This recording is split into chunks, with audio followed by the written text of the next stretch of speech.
So for me, this is the most interesting kart here today because I'm long-time friends with Jade, but they've brought some new developments and there's some real nice subtle things here.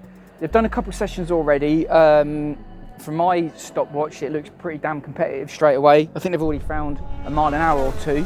So I wanted to talk you through some of the details that I've spotted on the kart and go through them. Now, I think they've said, because they run twin KZ, they've always been, I don't know if it's been less power, but they've always struggled on top speed. So their aim was to sort of reduce drag.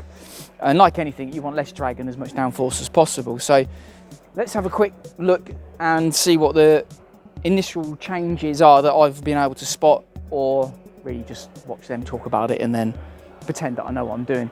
So one of the first areas of development was the front fairing. Now, as I understand it, this area here is quite a sort of liable for high pressure.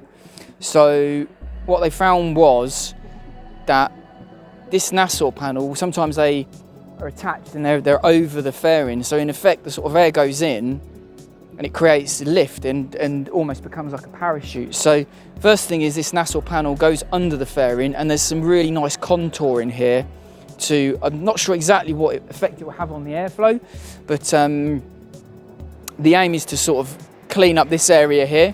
Another thing is that, and we'll do some close up on this, this area here of the fairing and the fairings here, and I've tried to film it, it's quite difficult, is actually concave. I don't know exactly what they're trying to achieve with this, but it's an interesting detail. Maybe it's to reduce drag, but it's a nice subtle bit of detail that you might not see straight away. Another thing is this Nassau panel has been redesigned, and critically, the reason they redesigned this is they found with the old Nassau panel that it was throwing a lot of air this way, and the problem is when it's throwing air this way, it interferes with the airflow to the rear wing. So that now they've tried to stop that, because obviously with a driver in the middle and how much is exposed in a supercar, it's probably super difficult to get clean airflow in places where you exactly want it. And as you'll notice, they've now got twin sort of rear winglets, so they've done away with a single plane rear wing.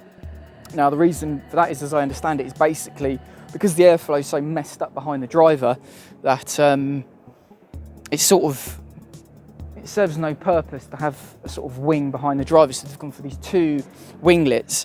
And then what they've done is they've tried to, with the Nassau panel being cleaned up, they've tried to clean up the airflow. As you can see here, you've got this sort of section here, clean airflow to the rear wing. Now the rear wing has a gurney flap as well, and yeah, there's some nice contouring here with a mud guard, they call it. So it's all about getting clean airflow to maximise the rear wing. Now I'm not an aerodynamics expert, so it's very layman terms here. There's a lot of more detail that goes on if you're into the CFD.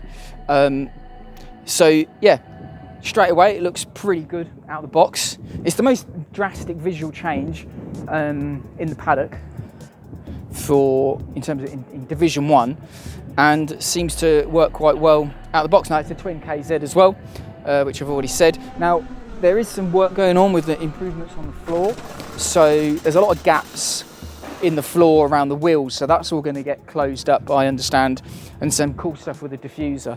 And yeah, it will be interesting to see how it develops through the year. I think Ross Allen, I'm not sure how many races he's going to do, but hopefully he does a few, and it's, we'll see how competitive it is with these updates.